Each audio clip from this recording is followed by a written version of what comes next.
गांव के आतंकी हमले के बाद हमारी वीर सेना ने जिस प्रकार साहस और संकल्प के साथ दुश्मनों का मुंहतोड़ जवाब दिया, पूरे राष्ट्र के लिए यह गर्व का पल था। हमारे जवानों ने 1965 में, 1971 में और कारगिल युद्धों में भारत की अखंडता को बचाया। 1971 में इंदिरा जी ने दुनिया को दिखा दिया था कि भारत किसी के सामने झुकने वाला नहीं है।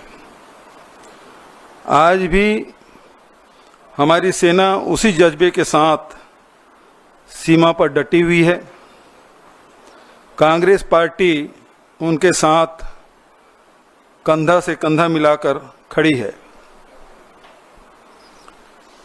जब जब देश में संकट आया, कांग्रेस पार्टी ने राजनीति को पीछे रखा और राष्ट्रहित को प्रथम स्थान दिया।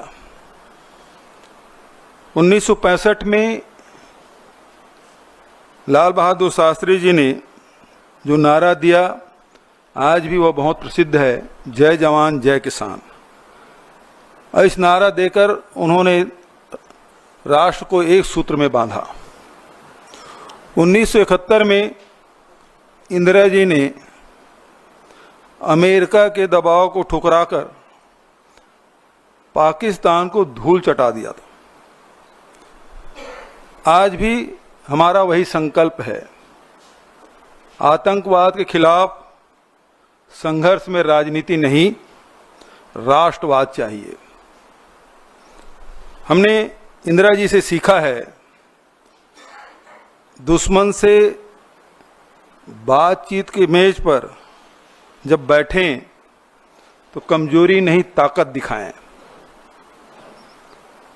1971 में 93,000 पाक सैनिकों को घुटने टिकाए, लेकिन कभी भी दुनिया के सामने झुके नहीं।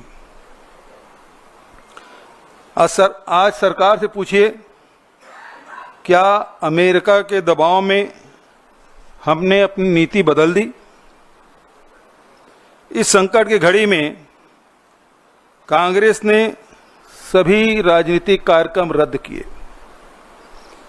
संविधान बचाओ रैली जैसे महत्वपूर्ण आयोजन को स्थगित किया गया ताकि देश में एकजुटता का संदेश जाए।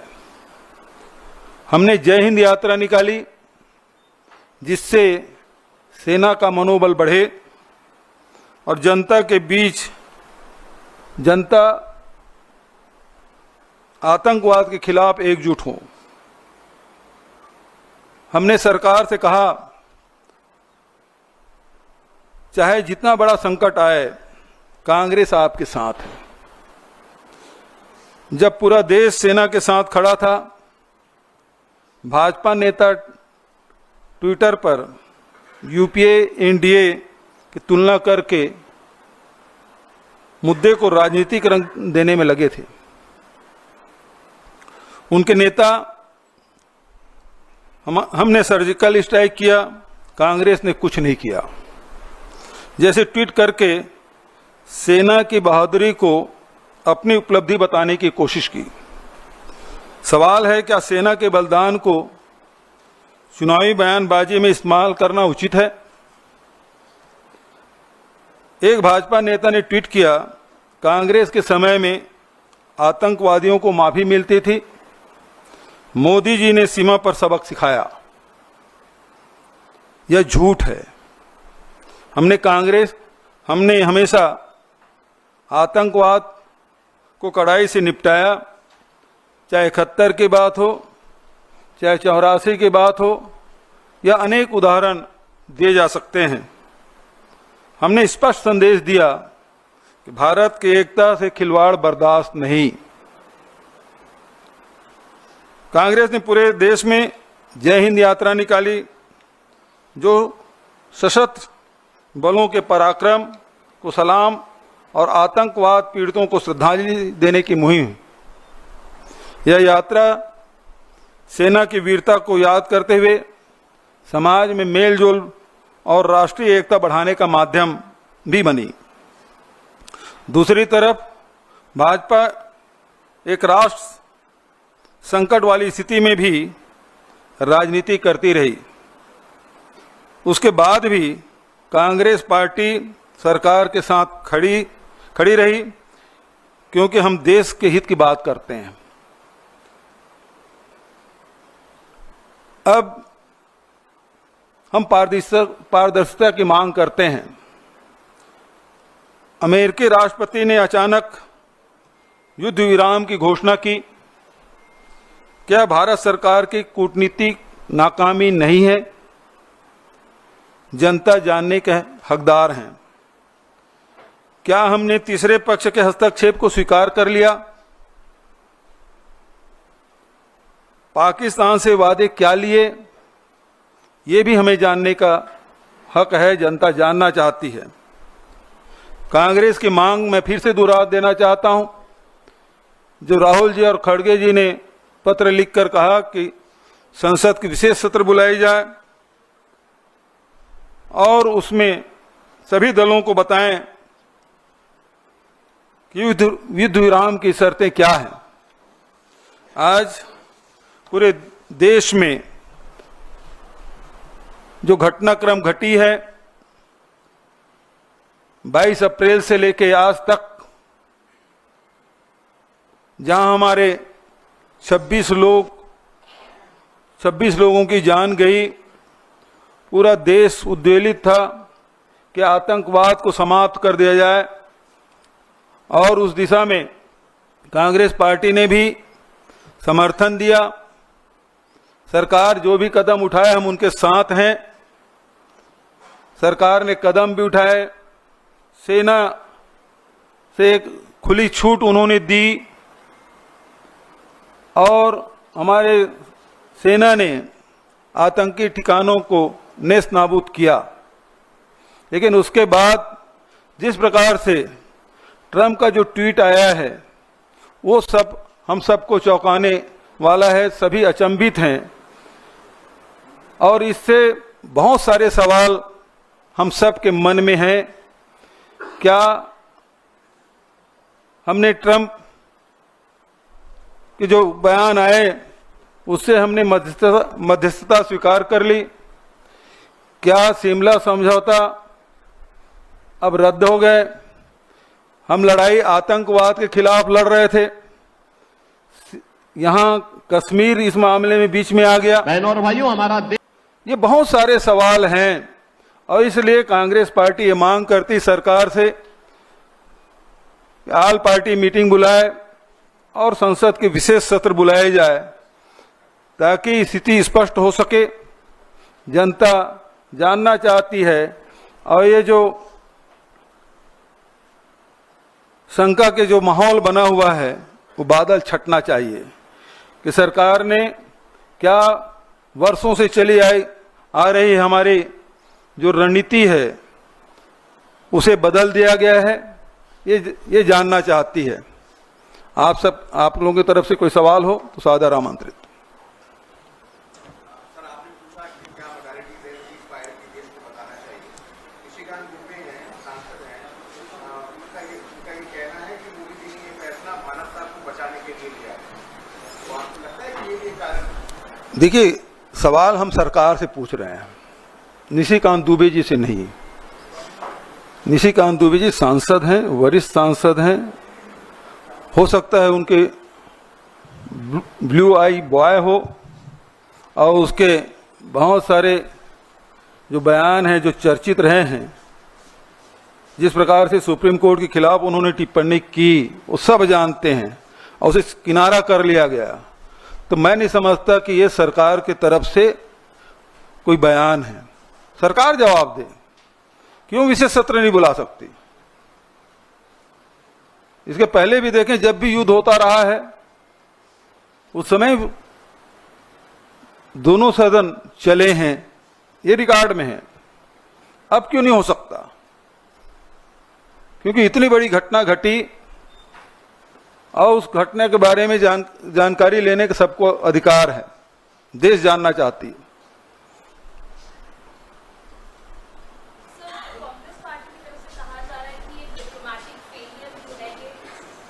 डिप्लोमेटिक फेलियर है सरकार का। पहले आईएमएफ की जो मीटिंग हुई थी उसमें अपनी तरफ वोट्स नहीं ले पाए और शाम को यूएस प्रेसिडेंट ने आकर डिक्लेयर किया कि ये जो है सीज फायर हो गया है दोनों पार्टीज के बीच में। तो आपको क्या लगता है, क्योंकि आज जो बीजेपी की प्रेस कॉन्फ्रेंस हुई उसमें साफ कर दिया गया पहलगाम का बदला ले लिया गया है, आप तो क्या मानते हैं कि कहीं ना कहीं सरकार का भी एक कमजोर रहा है? सबसे पहली बात यह है कि युद्ध जब ये लड़ाई चल रही थी उस बीच में पाकिस्तान को आईएमएफ के द्वारा $1 बिलियन उसको दिया जाना, और उसमें जब फैसले हो रहे थे तो हमारे प्रतिनिधि वहां नहीं थे। दूसरी बात यह है कि अमेरिका के राष्ट्रपति का ट्वीट पहले आता है और उसके बाद दोनों देशों के बयान आते हैं, तो निश्चित रूप से ये कूटनीतिक नाकामी है, इसको सरकार को मानना चाहिए। दूसरी बात, जो अभी आपने भाजपा के प्रवक्ता के जो बात आपने की, तो सवाल ये उठता है कि हमने बदला ले लिया, ये जो वाक्य है इसमें बहुत सारे सवाल उठते हैं। क्या वो 4 या 5 आतंकी आए थे जो 26 लोगों की जान लेके चले गए, वो पकड़े गए या मारे गए? इसका उत्तर आना बाकी है। दूसरा, जब सरकार ने इसे चूक मान ली है तो जिम्मेदारी किस पे ठहराया जा रहा है? कौन उसकी जिम्मेदारी लिया, उसके लिए क्या उसकी सजा मुकर्रर की गई? क्या गृह मंत्री जी इस्तीफा दे रहे हैं?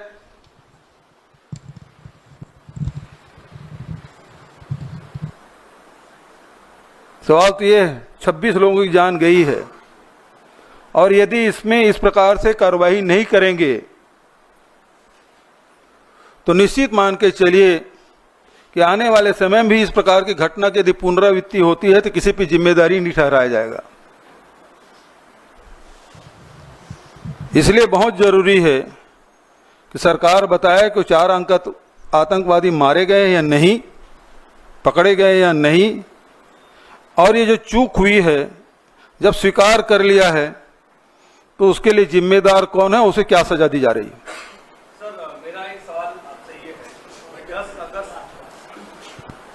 मेरा आपसे सवाल यह है कि 10 अगस्त 1994 को जब दोनों सदनों का विशेष सत्र बुलाया गया था, उस दौरान सर्वसम्मति से पारित किया गया कि पीओके हमारा है और पीओके हमारा अभिन्न हिस्सा है और उस पर कब्जा किया जाना चाहिए।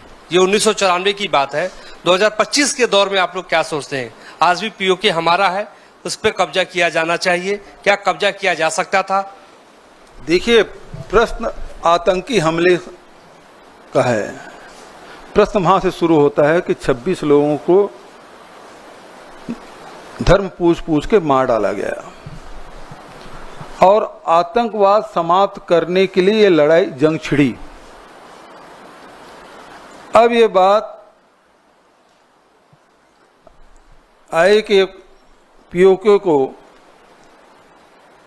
हमें कब्जा करना चाहिए। देश का मूड तो यही था, सब लोग चाहते थे कि बदला लेने के सबसे अच्छा अवसर है,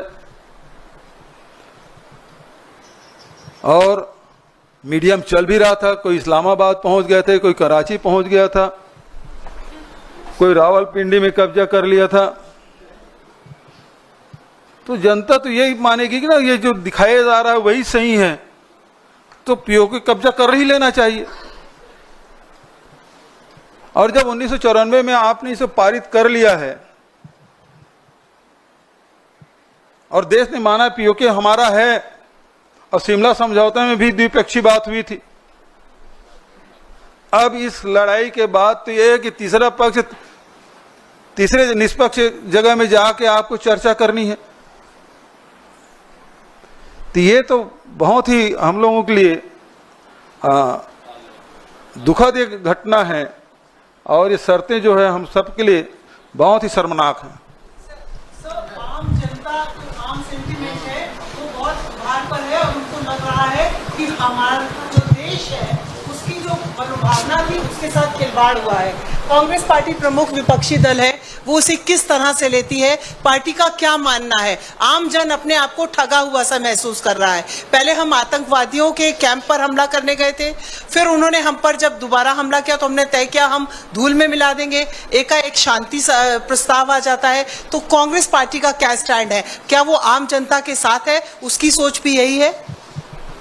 देखिए, कांग्रेस पार्टी हमेशा जनता के भावनाओं के साथ रही है। दूसरी बात, हमारे राष्ट्रीय अध्यक्ष खड़गे जी और एलपी राहुल जी दोनों ने आल पार्टी मीटिंग बुलाने के लिए कहा।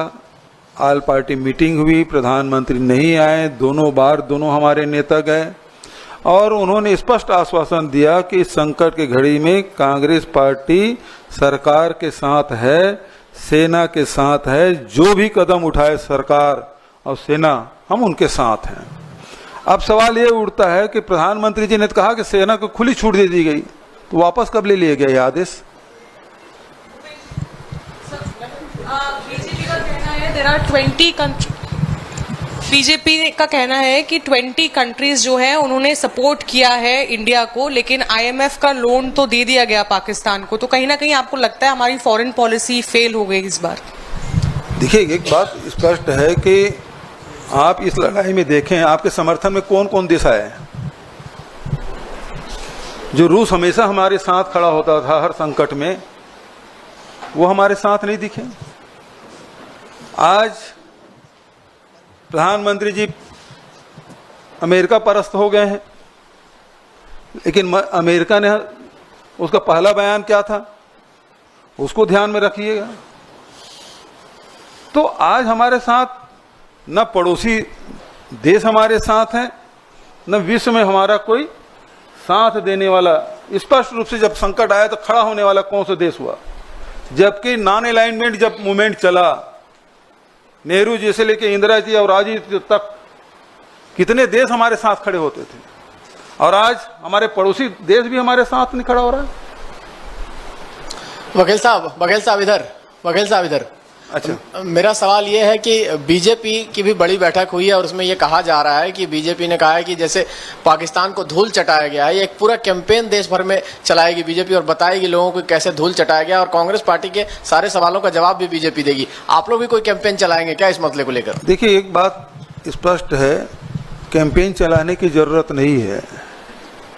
आप विशेष सत्र बुला लीजिए ना, आल पार्टी मीटिंग बुला लीजिए ना, वहां उन सवालों को जवाब दे दीजिए। कैंपेन चलाने की क्या जरूरत है? एक मंच, दो ही मंच तो बात करें, आल पार्टी मीटिंग और संसद का विशेष सत्र, वहां बुला लीजिए, सारे सवालों के जवाब आ जाएंगे। सवाल से भाग क्यों रहे हैं?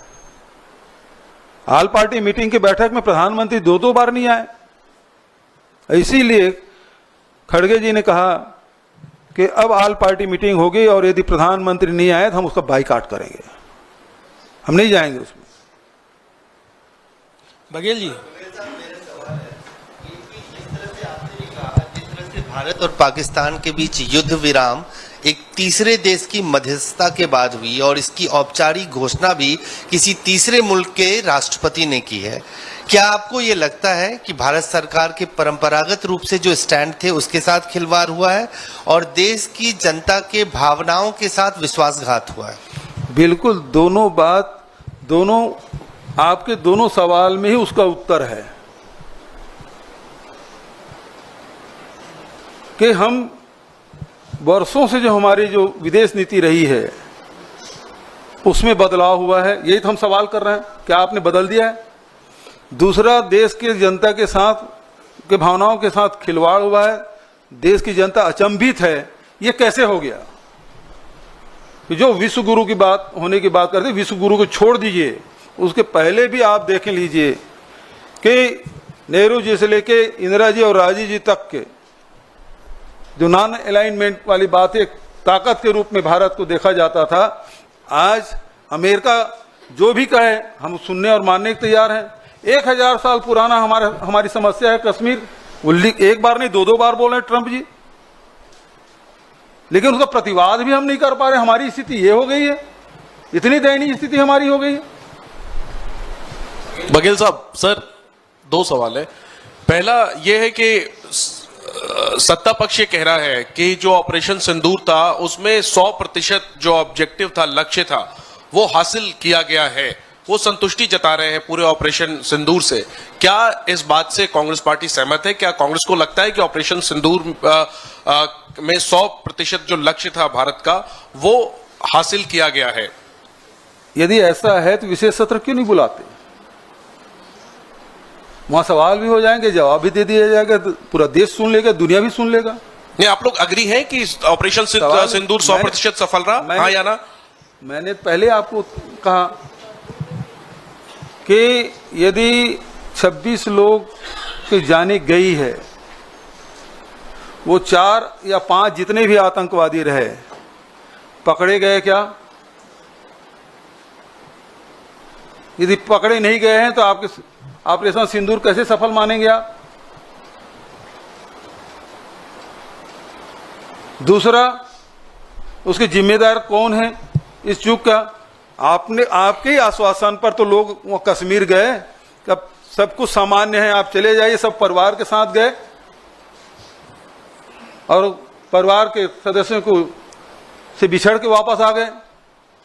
बघेल साहब, हमने देखा है कि ये कहा गया है कि युद्ध विराम हुआ है। अभी जिस तरीके के हालात हैं वो पूरी तरीके से सामान्य नहीं है। सेना की ओर से ये भी कहा गया कि अगर युद्ध विराम का उल्लंघन होता है तो वो उसका माकूल जवाब देंगे। तो इस बीच हम देख रहे हैं राजनीतिक लड़ाई जिस तरीके से उभरी है, क्या वो बीजेपी की ओर से, आपकी ओर से, तो जो एकता बनी थी या एक्शन को लेकर जो सहमति बनी थी, क्या वो बिखर गई है? क्या एक्शन अगर होता है तो उसको समर्थन रहेगा? जितने सवाल आप पूछ रहे हैं ना, प्रधानमंत्री जी पत्रकार वार्ता क्यों नहीं लेते? ये सवाल आपको पूछने का मिल जाता।